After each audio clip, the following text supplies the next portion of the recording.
Hello everyone, good evening. কেমন আছো তোমরা সবাই? আশা করছি সবাই ভালো আছো, সুস্থ আছো। তো আজকে হচ্ছে হোলি, তোমাদের সকলকে জানাই হ্যাপি হোলি।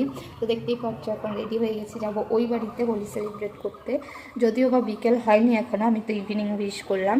এখন ওই একটা মতো বাজছে। তো চলো, হোলির সকালটা খুব একটা খারাপ খবর দিয়ে স্টার্ট হয়েছে। তো পুরো দিনটা যাতে মাটি না হয় সেই কারণেই খারাপটাকে একটু কাটিয়ে উঠে এখন যাচ্ছি হোলি মানাতে ওই বাড়িতে। তো চলো। তো এই যে ফাইনালি চোখে সানগ্লাসটা গলিয়ে বেরিয়ে পড়লাম। আমি, দাদা, বড়দা, ভাই সবাই মিলে যাচ্ছি ওই বাড়িতে। তো দেখো বেরিয়ে পড়েছি। ওই যে আমাদের সামনের বাইকটা দেখতে পাচ্ছ, ওখানে বড়দা আর ভাই আছে, আর পেছনে আমি আর দাদা। তো প্রত্যেকবার তো বড়দা যায় না, ভাই আমাদের সাথেই যায়। ভাই সকাল থেকে অনেকবার করে খোঁজ নিয়েছে কখন যাবে। আর আমি সকালবেলা উঠে গেছিলাম একটুখানি মামা বাড়িতে, বললাম না বিশেষ কারণে খুব খারাপ একটা খবর দিয়ে শুরু হয়েছে, তো সেই কারণেই। তো এবার যাচ্ছি হচ্ছে ওই বাড়িতে। তো এই দেখো এসেও গেছি আমাদের এই বাড়িতে, আর এই বাড়ির ওয়েলকামটা ছিল এইরকম।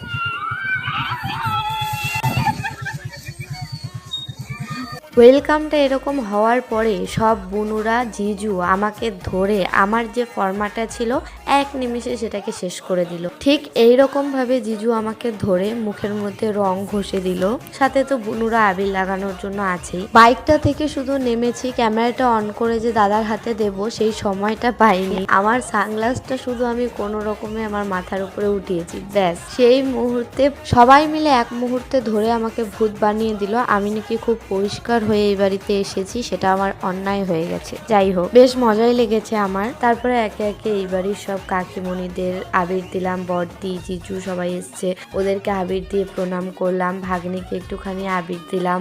আর জিজু ঠিক এইরকম ভাবে দায়িত্ব নিয়ে সবাইকে ভূত বানাচ্ছিল, মানে সব শালিদের আর কি। প্রথমে তো এসেই এক রাউন্ড হয়েছে, তারপরে আমি আসার পরে আবার নতুন করে এই এক রাউন্ড শুরু হলো। মুখের অবস্থা সব জিজুর জন্য হয়েছে। আমি হলাম সবচেয়ে বড় ভূত। আমাকে দেখি সবাই। এই যে সবার এরকম ভুতুরে অবস্থা।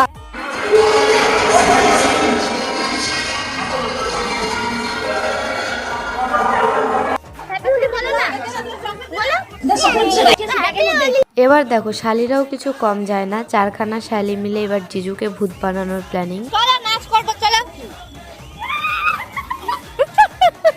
আমরা তো একা জিজুকে ধরতে পারবো না জিজুর মতো করে, তো সেই কারণে চারজনে একসাথে জিজুকে ধরেছি। এইভাবে ধরে তারপরে বেশ আচ্ছা করে রং মাখানো হয়েছে। আর ভাগ্নির মুখ থেকে এই হ্যাপি হোলিটা শুনতে যে এত মিষ্টি লাগছিল, আমি ওর কাছ থেকে কয়েকবার শুনেছি, বলো হ্যাপি হোলি, আর ও কি সুন্দর বলছিল। আবার হোলির নেক্সট পার্টে দেখা হচ্ছে, টাটা।